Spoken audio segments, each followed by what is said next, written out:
Assalamualaikum warahmatullahi wabarakatuh. Waalaikumsalam warahmatullahi wabarakatuh. Jumpa lagi dengan saya dalam channel Pesan Bunyai tentang pentingnya belajar makrifat.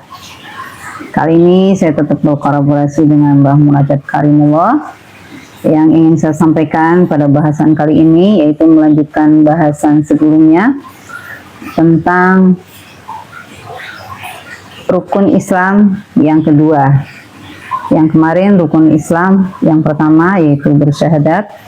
Kali ini kita akan melanjutkan kajian sebelumnya yaitu rukun Islam yang kedua tentang sholat. Orang yang sudah diwajibkan untuk sholat adalah orang yang telah beriman, karena kemarin kita gabungkan dengan rukun iman. Kali ini saya akan membacakan Al-Quran surat Al-Ma'un ayat 5. Bismillahirrahmanirrahim. Alladzina hum an sholatihim sahun. Bahwa ini adalah sudah ada ancaman bagi orang yang sholat tetapi lalai dalam sholatnya. Nah, ini yang kita ingin bahas pada malam hari ini. Yang sudah dikatakan tadi bahwa orang yang wajib sholat adalah orang yang telah beriman. Dan sholat yang seperti apa yang diancamkan pada orang-orang yang telah menjalankan sholat tetapi lalai dalam sholatnya. Yang dimaksud lalai dalam sholatnya yang seperti apa? Mohon pencerahannya Mbah Munajat untuk bisa disampaikan. Terima kasih. Assalamualaikum warahmatullahi wabarakatuh. Waalaikumsalam warahmatullahi wabarakatuh. Kembali Mbah Munajat hadir dalam konten kolaborasi dengan Bunyai tentang pentingnya ngaji ma'rifat. Ini adalah bahasan yang sangat penting karena sholat itu merupakan kewajiban bagi umat Islam. Bahkan saking wajibnya seolah-olah umat Islam itu sudah menuhankan sholat. Jadi ketika sholat nggak ketemu Tuhannya, tetapi ketemu sholatnya. Oleh karena itu menjadi penting kita mencoba untuk membahas dalam perspektif yang berbeda. Tentu kami tetap dalam udkhulu fisil mikafah.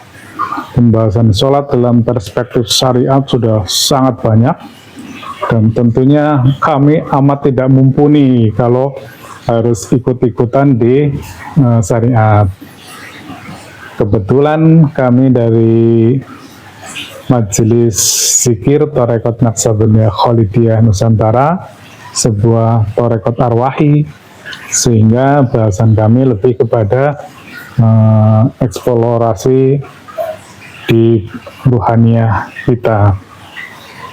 Tadi Bunyai sudah menyampaikan tentang perintah sholat bagi kita. Namun sebelum kita sampai pada ancaman, saya kira perspektifnya dasarnya dulu. Kenapa manusia itu harus bersolat dan ada sholat apakah gerangan? Karena orang awam ini, termasuk kita sebelum masuk tarekat ini, menganggap bahwa sholat yang wajib itu adalah sholat yang 5 waktu itu. Agar lebih presisi pembahasan kita coba mengurai beberapa rujukan, yaitu pertama Al-Baqarah ayat 238 yang artinya peliharalah semua sholat, semua sholat ini ya, dan sholat wusto. Jadi ada dua entitas, peliharalah semua sholat dan sholat wusto. Berdirilah untuk Allah dengan khusyuk. Itu kita hold dulu ya. Kemudian yang kedua surat An-Nisa 103 yang artinya maka apabila kamu telah menyelesaikan sholat, jadi sholatnya sudah selesai nih ya, ingatlah Allah dalam keadaan berdiri, duduk, dan berbaring. Kemudian apabila kamu telah merasa aman, maka laksanakanlah sholat itu. Sesungguhnya sholat itu adalah kewajiban yang ditentukan waktunya atas orang-orang yang beriman. Nah, ini catatan lagi. Jadi yang suruh sholat itu orang yang beriman. Kemudian Al-Mu'minun ayat 1 dan 2. Sesungguhnya beruntunglah orang-orang yang beriman. Ini ya, sekali lagi beriman, yaitu orang-orang yang khusyuk dalam sholatnya. Kemudian banyak lagi lah, termasuk yang innani anallahu la ilaha illa ana fa'budni wa aqimis sholata lidzikri. Nah, di situ sholat diartikan zikir gitu, atau mengingat, atau dalam pemahaman kami adalah bersambung. Baiklah, punyanya sebelum kita bahas lebih lanjut, kita coba sedikit membuka wawasan dalam perspektif yang lain, yaitu tentang sholat wusta. Sebagaimana kita tahu dalam tafsir-tafsir Al-Quran itu, karena wusta itu artinya di tengah, itu diartikan sebagai sholat asar. Ada yang mengartikan sholat subuh.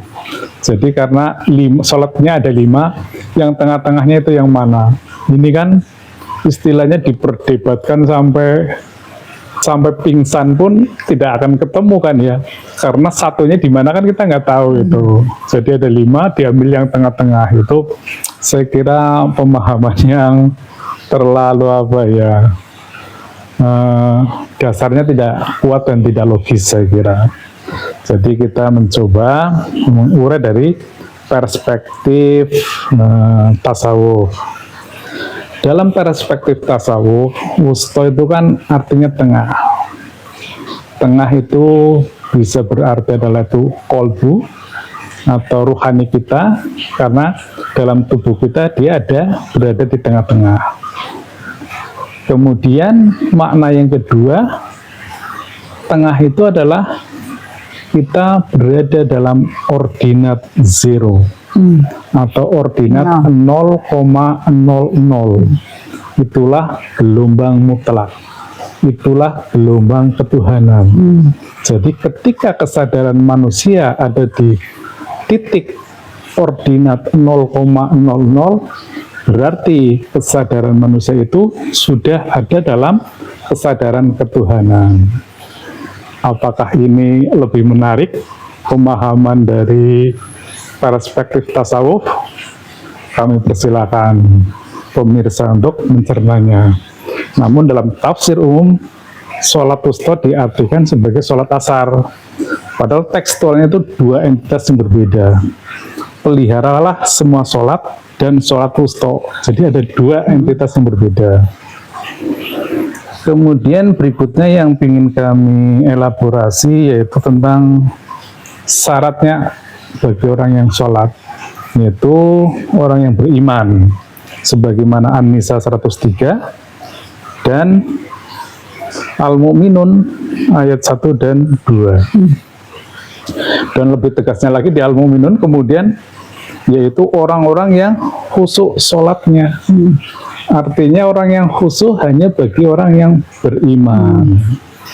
Makanya kita kembali lagi ke pemahaman yang lalu, bahwa beriman adalah ketika ruhaniah kita telah bersambung ke dalam sistem wasilah.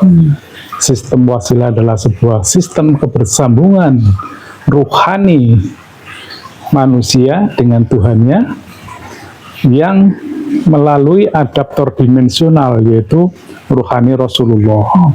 Itu adanya di alam qadim, sehingga menjadi pemahaman yang lengkap ini Bu Nyai. Ketika kita ingin sholat yang khusyuk, syarat utamanya harus beriman. Syarat orang beriman harus bersambung kepada tali wasilah. Bagi orang umum untuk menyambung ke tali wasilah harus berbaiat. Berbaiatnya kepada siapa? Kepada warasatul anbiya, kepada walia mursida, kepada guru ruhani yang waris. Sekali lagi berlengkap ini. Ciri-ciri mursyid yang waris yang seperti apa? dia yang bisa membacakan Quran Qadim.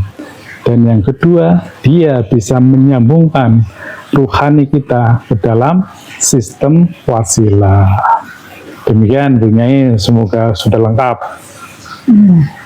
Ini tekniknya sudah sangat lengkap ya Mbah Munajat, tinggal prakteknya. Praktek sholat kita tadi, sholat yang khusyuk itu yang seperti apa?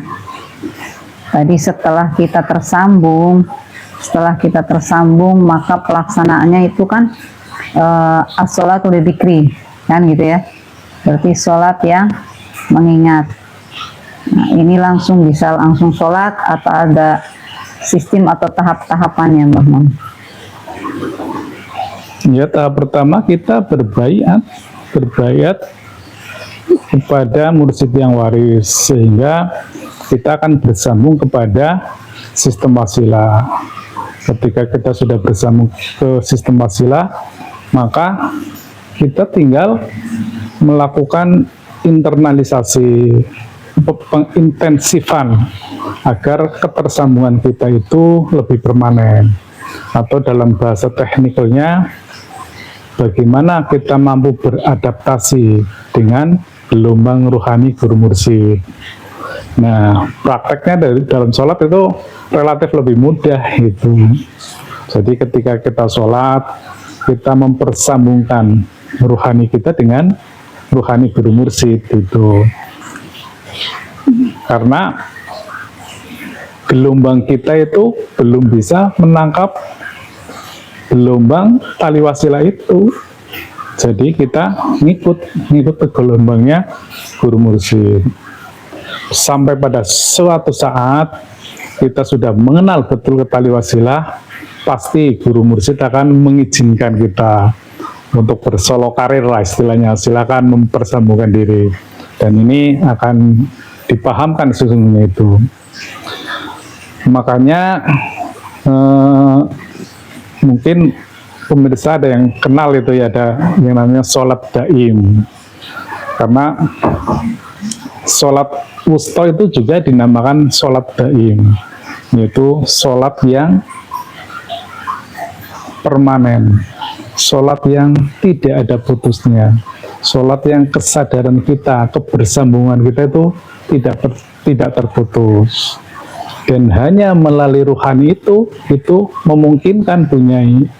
Silakan kalau tidak percaya, dicoba. Anda mengingat Allah, boleh dalam hati Anda, boleh dalam pikiran Anda. Saya jamin tidak lebih dari setengah jam berlepas itu akan tergantikan oleh pikiran yang macam-macam. Makanya kalau sholat yang ingat apa? Ada kunci, ada pinjaman yang belum lunas, ada pekerjaan yang belum selesai, dan seterusnya. Kurang lebih begitu Bu Nyai. Baiklah hadirin, demikian tadi telah disampaikan teknik sholat untuk mencapai sholat yang khusyuk, sholat yang tersambung pada Allah SWT, sehingga sholatnya menjadi khusyuk dan kafah dalam beribadah. Saya kira itu yang bisa kami sampaikan pada pertemuan kali ini. Mohon maaf bila banyak hal yang kurang berkenan. Akhir kata, ilahi anta maksudi Waridho kamadlubi. Wassalamualaikum warahmatullahi wabarakatuh.